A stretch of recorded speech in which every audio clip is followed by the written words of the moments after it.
Hey there guys and gals, welcome back to Back Pocket Game Reviews, and today we're going to talk about some stuff I did with my Nintendo Switch. So it's really probably not shocking for any of you to hear, but I'm a bit of a big Nintendo fan. I love my Switch. It's honestly probably one of my favorite consoles. Despite it not being the one I game on the most, I'm probably on my PlayStation the most these days due to me being able to easily stream to YouTube and a couple of other things. But the Switch is probably overall where I enjoy my gaming the most. But obviously it's not the most durable design. There are some issues with it, and we're going to talk about that. But I recased my Switch. My wife actually did the Joy-Cons for me because I ripped a power cord on one of them and about lost my shit. So she was like, I'll go ahead and take care of it, and put her headphones on and went at it while watching a walkthrough. I will tell you the Joy-Cons are extremely hard. I was actually watching Jerry Rig Everything do a walkthrough on the Joy-Cons, and he grabs the battery cable and he lightly pulls it out. Honestly, I wanted to use a spudger, but I figured if Jerry Rig Everything did it that way, that's the way I should probably do it. Not saying he did it wrong, I'm just saying I couldn't do it the way he did it, and I probably shouldn't have tried to do it the way he did it. But the back case on mine was actually the reason why I redid all of this. So the back case on mine, you probably don't know this, but there's 3 plastic pieces that really hold this together. And there are little plastic prongs that come off and screws go down, hold those plastic pieces into the actual system. That is literally what is attaching the back cover of the Switch onto the Switch. Well, 2 of mine were broken. So my back cover was very creaky and wobbly, and I get it. You've seen me toss my Switch onto the bed before. In hindsight, not the smartest decision. But, so I was looking on Amazon and I was like, Switch back cover replacements. That's when I found out that, well, these shells to recase your Switch are very common. So, you know, I've got these nice clear purple Joy-Cons, a nice clear purple back. I mean, the whole Switch is all clear purple now, and I really like the look of this because, you know, I'm a 90s kid, so the whole clear electronics really do it for me.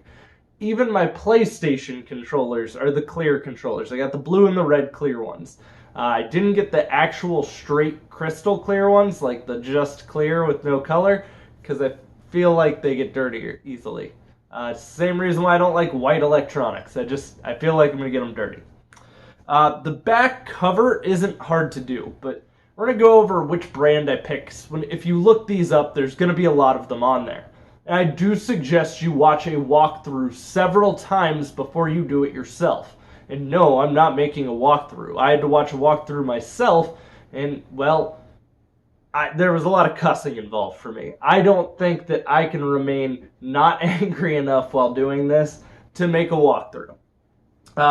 So the screws that they use on the Switch is a lot of tri-point screws. If you're not familiar with a tri-tip screw, it's like a Phillips head, but missing one of the layers, so it's like that. It's got a V and a line coming out at the top.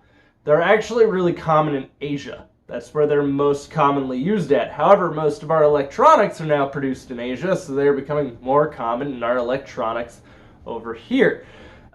So I went with a company called Extreme Rates. Extreme Rates made these. And if you go and you look up some of the walkthroughs, you'll see a lot of people recommending Bass Top, I believe was the name of the other company. And the reason why I didn't go with Bass Top, because IGN was recommending it, that alone should have been a reason not to go with Bass Top, but that wasn't it. That was not the cause of why I chose not to go with it. The people who were buying the Bass Top ones all talked about how they had to sand certain parts down to get things to fit. So if you buy the Bass Top ones, just be prepared. It might not be a perfect fit. Whereas if you buy the Extreme Rates ones, it's a perfect fit. I also noticed that I think some of the Bass Top ones didn't come with clear trigger buttons for the Joy-Cons, and I wanted the clear trigger buttons. I wanted the black other buttons because these buttons actually go all the way through. So there's pieces that are pegged up in there. So the numbers and the letters and stuff will never fade, whereas the replacement ones are just embossed. So over time they will fade and wear down.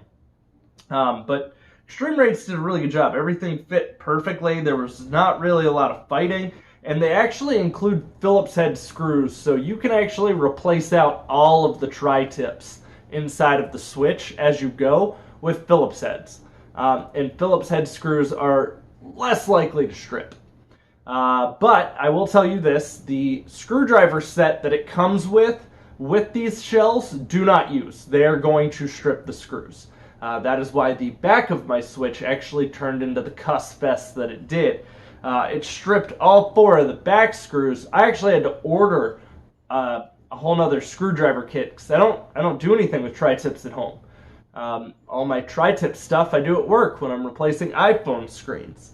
But the screws stripped out the 4 on the back. I actually had to get a drill and a very small bit, and then I literally just drilled the tops of the screws off. That's how stripped they got. And then my brother-in-law had a flat pair of tweezer pliers that he screwed them out with, which my wife was like, because I had to go to work. She was like, well, I'll take it over to my brother and see if he can do anything. Because I was actually going to solder another screw to the top and then unscrew it that way. That is another option, but soldering is kind of a royal pain in the ass to begin with.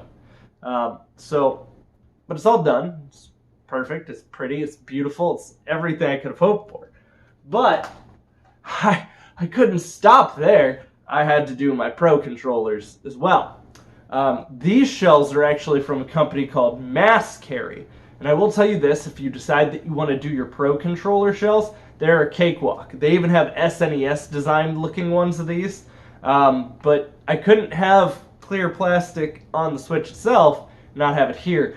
But unfortunately, there are some Switch dock shells, so you can actually recase your Switch dock, but they're all just smaller. There's no like design shells. Because if they would have had a clear Switch dock, I would have been all over that. That would have been fantastic. That would have literally just added to the piece. So if any of the companies like Extreme Rates or any of you guys are watching, please make a clear Switch dock shell. That would really just add to the whole 90s kid appeal that I have here. But these are actually really nice, and I really like the plastic. Both the plastics are actually fingerprint resistant, which is nice, and they actually feel stronger than the original plastics that were on the controller and the Switch. Yep. I know, it's weird, because I was like, oh man, I'm recasing this, and it's going to probably not be as good as the OEM parts, but it was. The clear ones, they don't switch out the hands, the grip piece down here on, which I was fine with. I actually like the black accents on the clear, but this is pretty easy. The hardest part you're going to run into is there's 2 ribbon cables, and one's kind of a bitch to get back in after you unplug it. But nothing too hard with these. I probably could have done a walkthrough on this one. I didn't watch a walkthrough when I did the second one. But they all feel really nice. They look really good, and they look straight out of the 90s for me, which says a lot for me because that's like my favorite time period as a gamer and a kid. And I'm living in the past, guys. All right, if I ever get a DeLorean, I'll probably go back to the 90s. But I am going to tell you that it is tricky. Just watch a couple walkthroughs. If this is something you're interested in, just make sure you feel like you are on a skill level to where you can do it.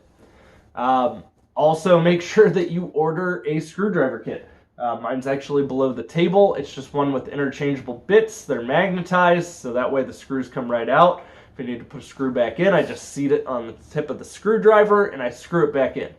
I cannot, for the life of me, remember the name of the screwdriver company, but it's a decent screwdriver kit. That's all from Amazon, though, because no stores carry this that I could find.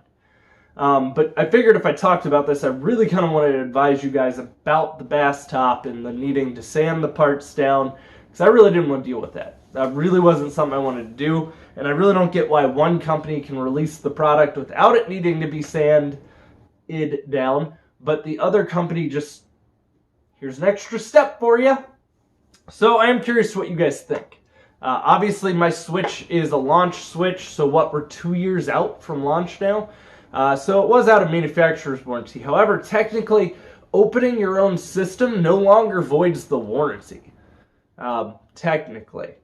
That's at least according to the FTC or FCC, one of the two, sent out a letter saying that those, don't rip this off or void your warranty. Those stickers are no longer anything they can put on. Honestly, there wasn't one anywhere on the Switch. So, and that doesn't take off my serial number or anything like that. But I'm curious what you guys think. Do you like the clear? Is there a different color you would have went with? I mean, hell, you could have even mixed and matched them. You can buy a separate color back than you can the Joy-Cons, or you can buy a one-side Joy-Con, different color on the other side. They also have Joy-Cons that you can replace out with a D-pad on the left one, but I actually prefer the buttons instead of a directional pad, and I know that's really weird to a lot of people. I'm a weird guy, so not really a shocker there.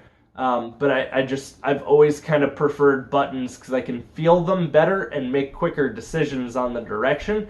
Whereas with a D-pad, sometimes sliding across gets a little, I don't know what it is. Can't explain it to you.